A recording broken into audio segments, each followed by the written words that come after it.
به نام خداوند بخشنده مهربان. سلام تماشابینان گرامی. اولا از درگاه خداوند سپاسگزار هستیم که برای ما باز هم فرصت را برای واخوردن طریق برنامه به سوی نور ارزانی فرمود و اینک ما در نهایت سالهای 1434 هجری قرار داریم و چند روز بعد ما به سال نو هجری قدم میگذاریم و با فرصت استفاده از فرصت مناسب خواستیم با استادان این محفل و مهمانان گرامی خود چند صحبت اطراف هجرت پیامبر صلی الله علیه و سلم و تاریخ هجرت و درس‌های هجرت با شما صحبت داشته باشیم. اینک در مهمانی ما استاد دامنو زبیدالله مسئول شعبه مجمع علمای حزب نهضت اسلامی تاجیکستان از طرف دست چپ و استاد دامنو اسلام الدین نایب مسئول شعبه مجمع علمای حزب نهضت اسلامی تاجیکستان در مهمانی ما حضور دارند. اولا استادان را برای پذیرایی و قبول این دعوت ما سپاسگزاری کرده از آنها سپاسگزار هستیم و تشکر میکنیم. میخواهیم استاد در رابطه با هجرت پیامبر صلی الله علیه و سلم از شما بعضی خاطرات این واقعه تاریخی را و خود مفهوم هجرت را کمی واضح‌تر برای تماشابینان ما مطرح بکنیم تا اینکه استفاده بکنند. بفرمایید استاد. بسم الله الرحمن الرحیم. اولا تمام مسلمانان جهان را به مناسبت فرارسی سال نو هجری سال 1435 تبریک و مبارکباد میگیم. تشکر. و برای مسلمانان جهان خواهان آنیم که خداوند پیروزی ها را نصیبشان بگرداند برای مسلمانان و زندگی بهتر و زندگی خوشتر، زندگی با عزت را نصیب ایشان بگرداند، نصیب ما مسلمانان بگرداند. بعداً هجرت پیامبر خدا صلی الله علیه و سلم یک واقعه نهایت مهمی است در تاریخ اسلام که اسلام دیگر این گونه واقعه رو یاد ندارد. تاریخ اسلام این گونه واقعه رو یاد ندارد، چرا که هجرت ابتدای یک زندگی تازه برای مسلمانان بود، یعنی برای زندگی تازه، زندگی عزتمندانه، برای تأسیس جامعه نو اساس گذاشت هجرت. و هجرت هم که پیامبر خدا صلی الله علیه و سلم در مکه 13 سال مردم دعوت کردند، مردم اهل مکه را خیش تبارشون دعوت کردند، ولی متاسفانه دعوت پیامبر صلی الله علیه و سلم اونها قبول نکردند و راه راست را پیدا کردن نتوانستند، خواهان رفتن به راه راست نشدند. نه هم البته بود کسانی که قبول کردند، یک گروه خیلی گروه کوچک بود، گروه کم بود و پیامبر صلی الله علیه و سلم شتاب نکردند. اول این گروهی که با دعوت را قبول کردند، دعوت تربیه کردند به خاطر پیشبردی دعوت، به خاطر مثلا ادامه دعوت، شخصانی ارزنده را به طور خوب تربیه کردند. سپس وقتی که بسیار احوال دعوت تنگ شد و دایره دعوت را به سبب فشار مشرکان تنگ کردند، پیامبر صلی الله علیه و سلم به قبیله ها عرضه کرده و در موسم حج قبیله های مثلا که از دیگر جا می آمدند، دیگر مناطقی عرب نشین می آمدند، از مدینه می آمد، از طائف و باری هم برای مثلا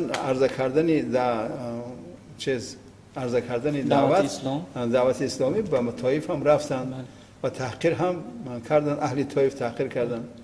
یعنی چند کوشش های کردند، چند مثلا قدم های گذاشتن پیامبر خدا صلی الله علیه و سلم در راه مثلا ادامه دعوت، ولی موفق نشدند، یعنی قبول نکردند. بعد در موسم حج نیز وقتی دعوت میکردن به قبول پیشنهاد میکردن، بعضی‌ها مثلا ردی جمیل میدادن، ردی خوب میدادن، قبول نمیکردن، به خوبی جواب میدادن، ولی بعضی‌ها به درشتی. اما وقتی سال سال 11 بود بخیر سال 11 وقتی یک گروهی 6 نفر از طایف اومده از مدینه اومدگی بود با اونها همه جوان بودن با اونها وقتی پیغمبر خدا صلی الله علیه و آله پیشنهاد کرد اونها در مدینه که شنیده بودن از یهودی ها تهدید میکردن که ما وقتی پیامبر آخر زمان بیاد ما با همراهی او شما رو مثلا نیست میکنیم گفته تهدید میکردن بعد این مدینگی ها گفتن که همون پیامبری که یهودی ها مثلا وعده کرده بودن مفتی پیشگویی کتاب تورات هم پیامبر بدگی است و همین گمان ایمان آوردن ایمان آوردن این بعد سال آینده باز اینا رفتن با دعوت کردن سال آینده باز زیادتر اومدن و وقتی زیادتر اومدن پیامبر خدا صلی الله علیه و آله همراه اون حضرت مصعب فرستاد که تا مردم آماده کنند قرآن آموزاند مثلا رکنهای اسلام آموزاند و سال سوم در عقبه کبری مردم زیادی آمدن با پیامبر خدا صلی الله علیه و آله واخوردن. درست است که یک تاریخی هست خیلی گفتیم در زندگی تازه مسلمانان را برای زندگی تازه مسلمانان یک اساس بود ولی ما وقتی به این تاریخ نگاه میکنیم و سعی و کوشش و حرکت پیامبر خدا صلی الله علیه و آله میبینیم و دیگر صحابه را از این باید ما از هجرت درس های بگیریم که چرا پیامبر صلی الله علیه و آله به قبایل مثلا پیشنهاد میکرد به طائف رفت و مردم مدینه را دعوت کرد در یک جاش نایستادند آرام نایستادند یعنی در زیر ظلم و ستم مشرکان مکه طاقت کرده و به همین تقدیرشان تن داده نایستادند بلکه تلاش زیاد به خرج دادن که دعوت موفق شود یعنی دعوت خدا رو به مردم برساند یعنی رسالت خودشان را انجام دهند به خاطر این بود که مثلا اینقدر سعی و تلاش میکرد. استاد عذر میخوام امین یک نکته بعضی اثرها گفته است که فرق بین هجرت پیامبر صلی الله علیه و سلم و دیگر پیامبران در این بود که پیامبر از مکه مکرمه برای ترک یا فرار از اذیت و آزار نگرفته بودند یا این فرار نبود بلکه پیامبر به مدینه رفتند تا اینکه یک جامعه نوین بسازند. در این بابت میخواستم اون کار دعوت دیگه در مکه گویا که با بگیم که دیگه در نقطه نهاییش رسیده بود خطا نمیکنیم چون که مشرکان قریش تا حدی آخر مثلا با تمام راه ها رو بسته بودن تمام راه های دعوت رو بسته بودن دیگر از مکه پهن کردن دعوت به تمام عالم رساندن دعوت چون پیغمبر خدا یعنی پیغمبری برای عالمیان است رحمت للعالمین است خداوند تمام عالم در رساندن در کار بود دعوت را از یک مکه که در دایره تنگ مکه که نگذاشتن خود پیامبر در خودی هم مردم دعوت کند نمیتوانست که در تمام دنیا برساند برای همه این به امر خدا به فرمان خدا مثلا دستور خدا قضیه بود به مدینه رفتنشون و این دستور هم که پیامبر خدا و یک مثلا خیلی پختکارانه خیلی مثلا با استفاده از اصولهای بهترین استفاده انجام داد یعنی هجرت پیامبر صلی الله علیه و آله به طوری به قول هرچی بود نبود نه بلکه یک نقشه ریختند و اول پیغمبر خدا صلی الله علیه و آله مسلمان‌ها رو مسلمان‌های مکه رو که اونایی که مظلوم بودن از ظلم مشرکان بودن اونا را مصلحت داد یعنی مشورت داد که اونا سفر کنن برای اونها رخصت داد اونا اول سفر کردن یک دو نفر سه نفر سفر کردن در مکه فقط حضرت ابوبکر باقی ماند حضرت پیامبر خدا و حضرت علی و چند نفر دیگر و این هم به مقصد نبود حضرت علی هم در طبق نقشه بود نقشه پیامبر خدا صلی الله علیه و آله یعنی این بود که حضرت علی در جای وظیفه خودشون رو ادا کنند کرم الله وجهه و حضرت ابوبکر هم باید وظیفه خودشون ادا کنند و پیش از هجرت هم حضرت ابوبکر خواهش کرد که من همراهتون گرفته پیامبر قبول کردن و حضرت علی را خود حضرت ابوبکر هم چند بار تکلیف کرد اجازه نداد پیامبر برای هجرت حضرت علی هم اجازه نداد بنابراین وقتی شب که مشرکای مکه یک 40 نفر جوانای شجاع و دلیر همون قبیله های از قبیله های گوناگون جمع کردن و برای کشتن پیغمبر خدا، برای به خطر رساندن پیامبر نقشه کشیدن و روان کردن. این حال که خداوند مثلا خبر داد پیامبر صلی الله علیه و پیامبر نقشه از این چیز، از این حلقه دشمنان چخیل نجات یافتن کشیدن، نقشه کشیدن و روزانه رفتن پیش حضرت ابوبکر گفتن که ما هجرت میکنیم. و شب اومدن حضرت علی را گفتن که تو در جای من میخوابی و همون یک جامعه سبزی که بود همون گفت بالا تو میپوشونیم که پیامبر در بالاش میپوشون، بالا تو میپوشونی. خب بعضی قولها هست که مثلا پیامبر خدا بعد از آن که اونها آمدن، تروریستا آمدن در اطراف خانه پیامبر گرفتن، اونها آمدن خوابشون برد. بعضی طرفون خوابشون بود، بعضی که مثلا هم غنب بردشون و پیامبر بیرون رفت. بعضی تاریخ‌ها میگن که نه اونها نامده پیامبر برآمده بود. به هر چیزی باشه پیامبر هر چی بود نه نقشه کشید، از روی نقشه کار کرد. و ببینید که نقشه مثلا کادر شناسی پیامبر که چقدر مثلا کادرها رو میشناخت، او کاری که حضرت علی میکرد دیگر هم کردن نتونست. در جای پیامبر تنها حضرت علی میتونست که این کار بکنه. خوب رواد. این حضرت علی دانج فرمید سفری که مثلا هجرت میکردن این کار فقط حضرت ابوبکر میتونست که مثلا پیشکی آمادگی دید حضرت ابوبکر. بعد خب مثلا چوپان داشت، صداقتی خاص داشت و چوپان داشت، پول مال داشت. خب اشتر زکات کرد پیشکی، چه کرد آخه اشتر آماده کرد پیشکی دلیلی رو. خب برای راه وقتی که رفتن ما ببین نقشه پیامبر که طرف مدینه خارج نشدن، بلکه برعکس طرف شمالی طرف جنوب رفتن و در غار ثور پنهان شدن که هیچ کس از مکه یاد نداشت که این طرف میرن. همه جستجوی طرف مدینه رفتن و هر شب در 3 شب که در غار حرا ایستادن حضرت عبدالله پسر حضرت ابوبکر پیش پیامبر خدا میرفت اونجا با پدرش و با حضرت پیامبر چی واقعی که مثلا در مکه میشه بین کافران اون خبر میبرد، همه را میگفت. اونا با نقشه خودشون تازه را میکشیدن و چوپان حضرت ابوبکر هم گوسفندا را میبرد اونجا تا که از شیر اونا استفاده کنن پیامبر و حضرت ابوبکر.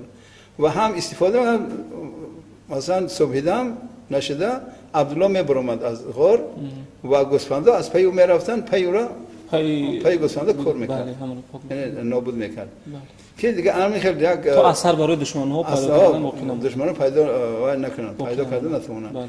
یک راه ها یک استفاده های عجیبی بود که ما اینا چیزای درست است که ما میدونیم که پیامبر خدا صلی الله علیه و خداوند خودش حفظ میکرد، اما تکیه به عملیه هم کرد. این عملیه را یعنی واقعیت فراموش نکرد پیامبر. واقعا همین نکته شما گفتگی بسیار جالب دقت است که بسیاری ها فکر میکنن استاد که مفهوم توکل یعنی اینکه شما هیچ عمل یا امکاناتی که در اختیار خود دارید اجرا نمیکنید، بلکه که یک توکلی بدون اسباب میکنید. همین واقعه تاریخی برای ما هم همین درس شاید بله این درس خوب است برای ما که توکل کردن در صورتی هست که تمام امکاناتی در اختیار داشته را آدم استفاده میبرد، همه را آماده میکند و توکل به خدا که آنگاه خداوند چی ان شاء الله به مقصد نتیجه در اختیار خدا است. بله نتیجه در اختیار خدا است، خداوند نتیجه را میدهد.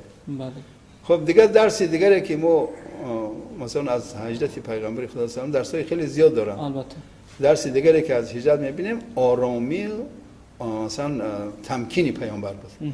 اما وقتی مشرکان اومدن لب غار و یعنی حتی حضرت ابوبکر میگه پای اونا رو ما میدیدیم، اگر هر یگان نفر همون اگر طرف پای خودش نگاه میکرد ما رو میدید. در همون حال وقتی حضرت ابوبکر گریان شد، البته از ترس نبود، به خاطر اون بود که یعنی پیشوای حرکت اسلامی، پیشوای مثلا مردمی مسلمان یعنی ممکن که از بین بره، احتمال در خطر بودن در خطر، به خاطر اینکه گریه میکرد. ولی وقتی اون حضرت ابوبکر گریه میکرد و میلرزید، پیامبر خدا گفت که لا تخف ان الله معنا. این تو نترس، غمگین مشو، خدا همراه ما است. لا تحزن ان الله معنا. این تو غمگین مشو، خدا همراه ما. اون قدر اعتمادشون به خدا قوی بود. و باید شخصی اول در حرکت همه وقت میخواد چی باشد؟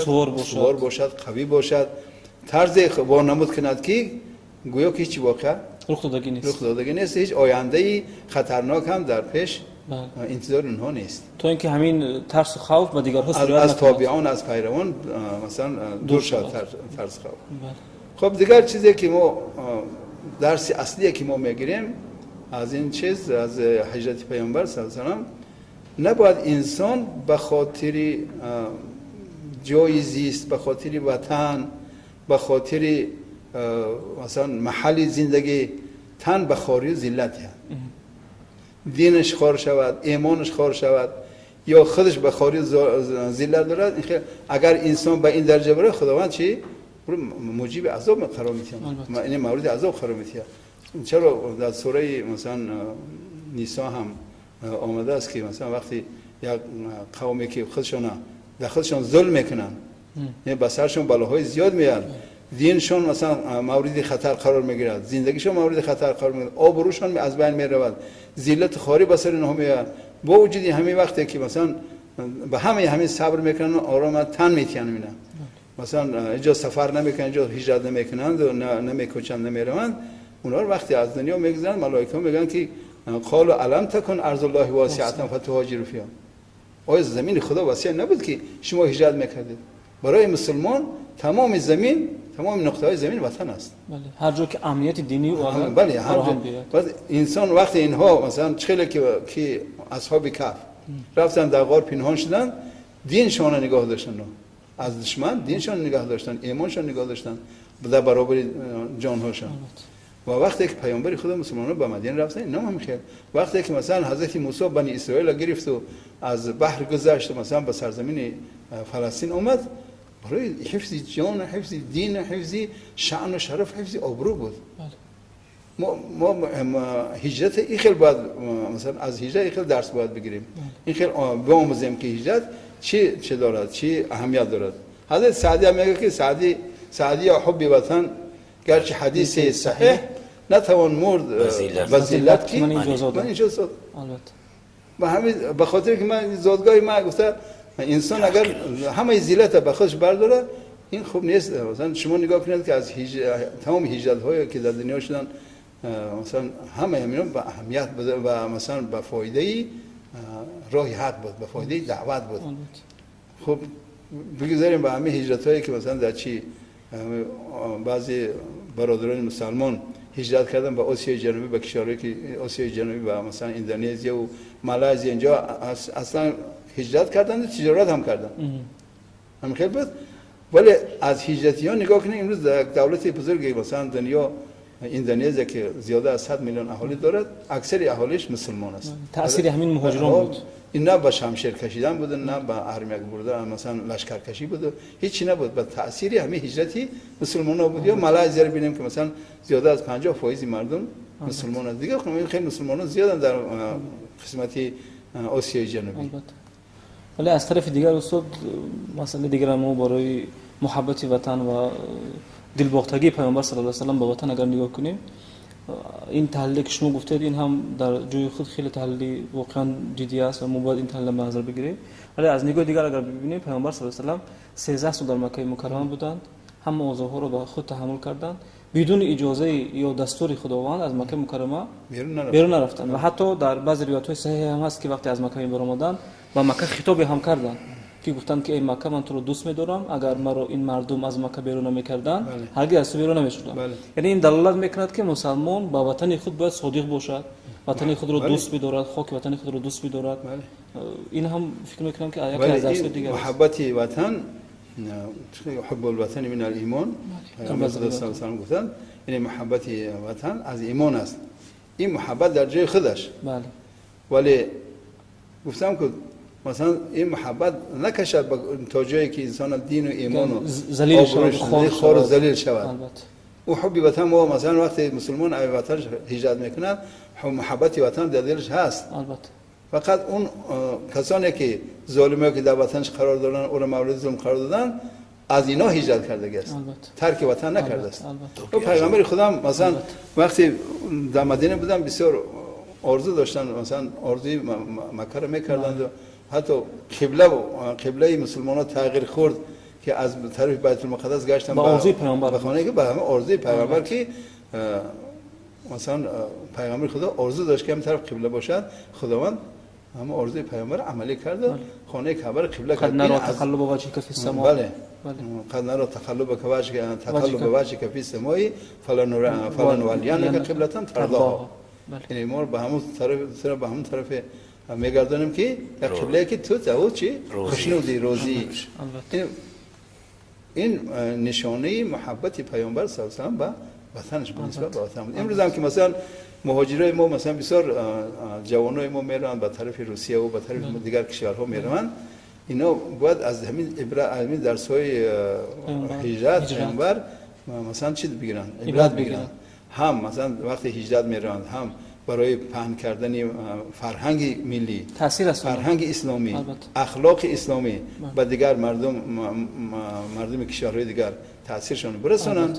ولی حب وطن، حب خیشتوار، محبت خیشتوار از یادشون فراموش نشه که دیگه سالها مثلا خاندانشون زیارت نکنن و پدر و مادرشون زیارت نکنن.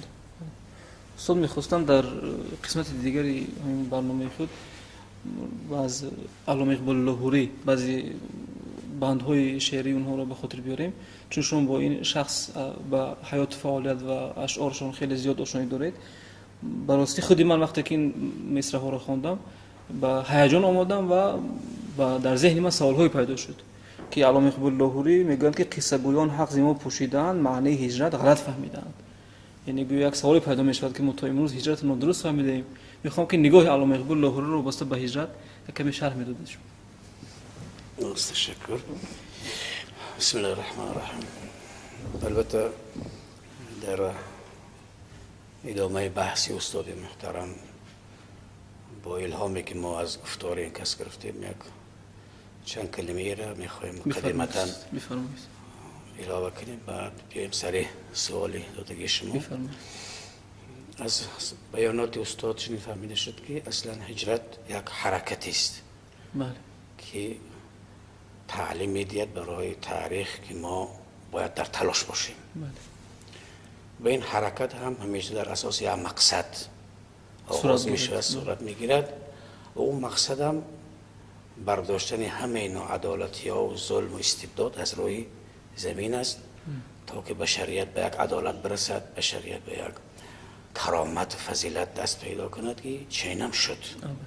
مثلا هر هجرتی در تاریخ نشان داده است که مهاجرها در هجرت با یک چیزهای دست یافتن و با یک نعمت‌های رسیدن که این سبب شد تا ملت‌هاشون سربلند شوند، ملت‌هاشون در جهان شناخته شوند.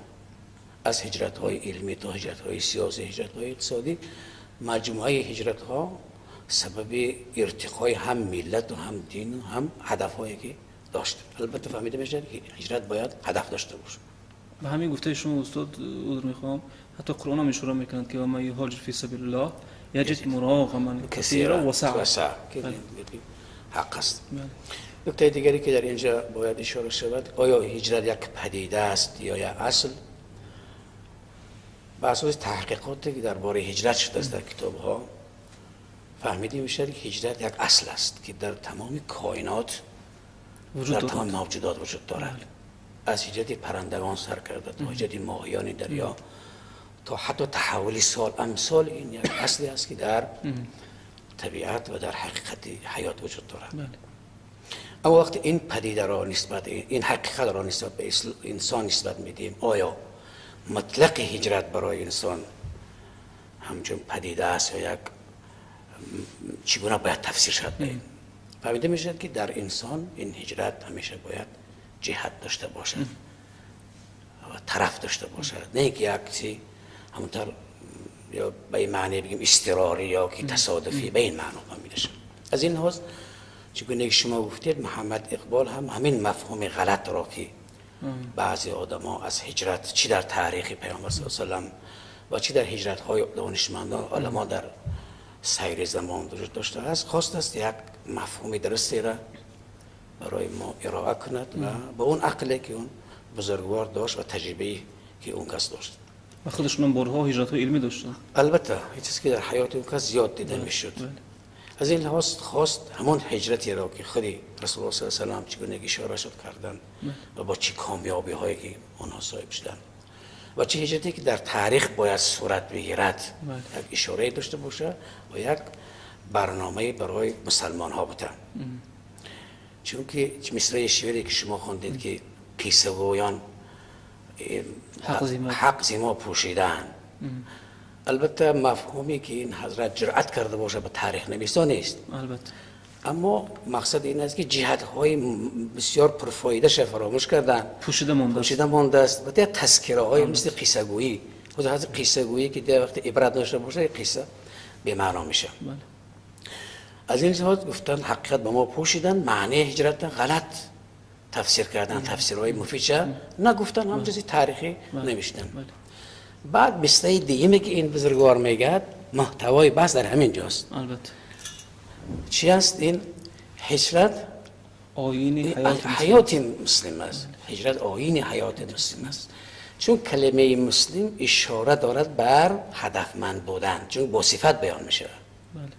وقتی کلمه با صفت بیان می شود معناش این است که این هجرت برای مسلمان آیین است. الذین آمنوا و هاجروا و جاهدوا، این یک اصل است که همیشه تکامل دهنده دو اصل مقدمه، یعنی ایمان و دیانت مسلمان است که در اساس یک هجرت این به کمال میرسد. خواه هجرت به معنای که اقتصادی باشد، خواه علمی باشد، خواه سیاسی، هر سه که باشد در اساس یک حرکت تکمیل کننده قرار دارد، نه اینکه ناقص کننده. خدای نخواسته اگر هجرت به هدف باشد مثل هجرت هایی که در دنیا صورت گرفته است، مردم در بین مردم های دیگه گم میشوند، حتی فرهنگاشون از دست میدن، شخصیتاشون از دست میدن. فهمیده میشد که آدم هجرت کننده یک شخصیتی باشد که اون آماده همین مکتب باشه، هدف داشته باشه. وقتی به هر منطقه‌ای که میرود اعتبار شخصی و دینی خودش حفظ کرده بتواند که در بین ملت‌های بیگانه نه اینکه سرخم بلکه معلم باشد. چون تمام مهاجرهای مسلمان چگونه استاد گفتن معلمی بشر بودن در قطعه‌های دنیا، چی در شرق دنیا چی در غرب دنیا، هر جا هر مسلمان، هر مهاجر مسلمان خاص اون سوداگر بود، خب اون آدم مهاجر علمی بود، حتی مهاجرهای اضطراری بودن، اینها مکتب ها شدن، شخصیت های خودشون صیقل دادن، تجربه بشری آموختن، نه اینکه اینا بلکه فایده هم گرفتن، هم فایده دادن، هم تبادل فرهنگ ها کردن. در اساس این تبادل ها نتیجه ها برای ملت های خودشان گرفتن که چه ارمغان باید در این سفرها داشته باشه. از این لحاظ کلمه مسلمان در همین مصرع شعر اقبال پیام دارد که مسلمان باید هجرتی و هدفناک باشه. هدف همچون مسلمان هجرت کنه. گرچه ما مهاجرای کاری خیلی زیاد داریم، متاسفانه بعضی مهاجرت های هست که مقصد چون تنها چند لقمه، گرچه این ضرورت، اما مقصد اساسی باید در مهاجر نگه داشتن همون شخصیت مهاجر است. آیا میتواند در بین ملت های بیگانه همچون مسلمان حفظ کند، از آنها تجربه بیاموزد، با آنها تجربه و خودش را در دنیا صیقل کند. در مثالهای بعدی این را تکمیل میکنیم. همینجا اگر اجازه باشه اینا کنیم که هجرت هایی که بسیار از آسیای مانه و بخارا، آسیای مانه مثلا افغانستان کردن چند بار به مقصد که بود مثلا به نتیجه نرسیدن. وقتی هجرت آخری که مثلا هدفمند بود، سال 92 با راهبری استاد شد هجرت هدفمند بود، این به هدف خودش رسید. این یک علاقه مکتب تشکیل شد، یا مکتب تأسیس شد. درست است دیگه. تو یک اندازه در تحلیل های ما باید جا داشته باشه. خب مصرع بعدی که میگه این اسباب ثبات مسلم است. چرا؟ چون خیلی در یک جا ایستادن و توقف کردن در هر اشیای از شیء دنیا خطرناک است. میگن در آب اگر یک جا توقف کند مثل حوضی میشه دیگر تمام چیزها، حتی آب بودنش هم از بین میرود. حتی در شیءهای زنده مثل انسان هر چیزی اگر به حرکت شد خصوصیات معرفتی ضعیف میشه. حتی اگر آب ایسا در یک جای خوب آب هم بوی پیدا میکنه. آدم وقتی که حرکت نداشته باشد، تلاش نداشته باشد، پیش نرود، نه آموزد، تجربه حاصل نکند، حتما دیگه خانه ثبات شد از دست می‌دهد. چون که ثبات در اصل حرکت به وجود میاد. چون دانه وقتی حرکت میکند جوانه می درخت و درخت به میوه به ثمر میرسد. این در تجربه ارادی انسان اگر نقش نداشته باشد هیچ وقت انسان ثبات پیدا نمیکنه، همیشه بالاش هجوم میشود. نه اینکه این آدم انکشاف پیدا کند. بعدتر در مثل بعدی میگوید که معنی او از تنک آبی رم است. خب معنی او از تنک آبی رم است. میخواد که از جویبار بودن خلاص شود، بحر و دریا شود. ببینید این متاسفانه این تجربه را غربی ها خوب شناختن.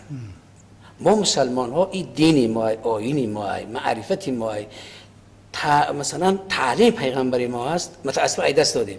ببینید من وقتی فیلم ها رو تماشا میکنم در بحرها آدم ها برای تحقیقات در عمق بحر در کام نهنگ میروند، در قلعه‌های برپوشی خودی که مثال بلند تحقیقات میگذرانند.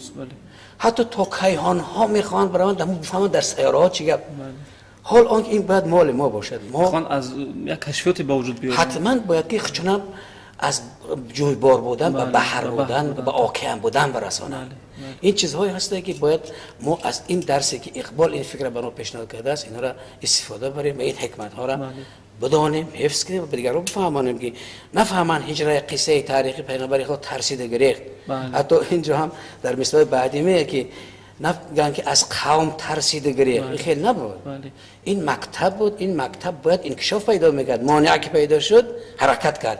تو که جای مانع نباشه. چه استاد گفتن جایی که مانع باشه باید ما حرکت کنیم، جنب و جل داشته باشیم که دیگر ما مثلا خودمون خورد نکنیم، خودمون جبار نکنیم، بریم اونجا به بحر شدن و با اوکیان شدن برسیم. و حتی بعضی تاریخ نگارها را مسعود شروع میکنن که وقتی پیامبر صلی الله علیه و آله قصد هجرت کردن، پیش از اون که مدینه رو انتخاب بکنن چندین منطقه های دیگر رو از گذروندند، آموختند.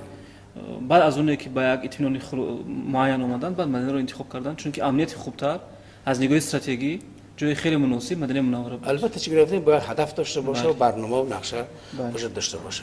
دیگر در مصر بعدی برق شبنم بحر تسخیری یم است. ترک شبنم بحر تسخیری یم است. مثل بعدیش که دیگه تکمیل میکنه بگذر از گل گلستان مقصود. این مقصدیه. بله. او رو گفتیم به خلاصش میای. بگذر از گل گلستان مقصودی توست. این زیان پیرایه‌بند سودی توست. شما وقتی با یک گل قانع میشوید شما یک گل دارید. این دیگه همت نیست. باید گلستان داشته باشید. بنابراین وقتی که میگوی مثلا یک کار به نظر بگی که کودکان من اینجا مثلا فرزندان من این وطنم این امثال علت‌های خرد برای خودت علت قرار میدی، تو از منفعت‌های بزرگ به بهره میشوی. بنابراین از یک گل میگذری صدها گل به دست میاری. در بعضی موارد میشد که همون یک گلی که در دست داری از یدی به حرکت هم گلم از دست میتی. برای حفظ این یک گل هم این گلستان باید به دست بیاری و تا که در گلستان زندگی کنی. گرچه اشاره شاعرانه است اما همه منفعت ها و همه مثلا چی بگم مقصد ها در حرکت و در تلاش نهفته است. یعنی هجرت تلاش، کوشش، سعی برای مقصد هایی که در برابر انسانیت انسان، عقیده انسان و ایمان انسان گذاشته شده است. در بعضی روایات ها آمده است چه خیلی شما اشاره کردید که همت الرجال تقلع الجبال. یعنی مرد مومن باید همیشه همت داشته باشد، از یک تنگنا باید خود را بیرون کند، باید یک مکانی آمین‌تر، مکانی پر امان‌تر باید برای خود انتخاب بکند. من استاد با تقریبا آخری برنامه رسیدیم و فرصتی که برای ما در این برنامه جدا گشته بود با آخر میرسد. برای حضور شما، برای شرح و تفسیرهای شما استادان خیلی سپاسگزار هستیم و از خداوند امیدوار هستیم که در برنامه‌های بعد با ما باشید و تو اینکه از اون خزینه های معرفتی شما ما استفاده بکنیم. سپاسگزار هستیم. تشکر. تماشاگران گرامی، این لحظه ها ما به نهایت برنامه بسوی نور رسیدیم و خلاصه بحث هایی که استادان برای ما مطرح کردن این بود که ما وقتی هجرت پیامبر صلی الله علیه و سلم رو میخوانیم باید همچون یک قصه عادی تاریخی آن را از پیش نظر نگذارانیم، بلکه از اون درس های عبرت را بگیریم، از قبیلی که استاد اشاره کردن که در هر کار برای خود در زندگی نقشه داشته باشیم، از جمله انتخاب رفیق راه مثل ابوبکر صدیق و شخصی رو که در جای خود گذاشتند مثل علی ابن ابی طالب رضی الله عنهما و دیگر نقشه‌هایی رو که پیامبر صلی الله علیه و سلم در این هجرت خود اجرا کردند و روی عمل آوردند. و دیگر نکته اساسی که استاد برای ما اشاره کردند، استاد داملو اسلام الدین، این هم بود که هجرت باید هجرتی هدفمندانه باشد و به هر کجایی که ما قدم میگذاریم، هر هجرتی هم که باشد باید هجرت ما برای اهل اون منطقه تاثیرگذار باشد. و بار دیگر در نهایت برنامه همه شما را با فرارسی سال نو و سال 1435 هجری تبریک میگویم و از خداوند عظیم‌الشأن امیدوار هستم که ما و شما را برای رسیدن به سالهای نوین دیگر با توفیق کامل ما را برساند و در دنیا برای هر کدام از ما و شما توفیق طاعت و در آخرت رسیدن به رضای خود را نصیب روزی گرداند. تا برنامه‌های آینده، السلام علیکم و رحمت الله و برکاته. خدا حافظ.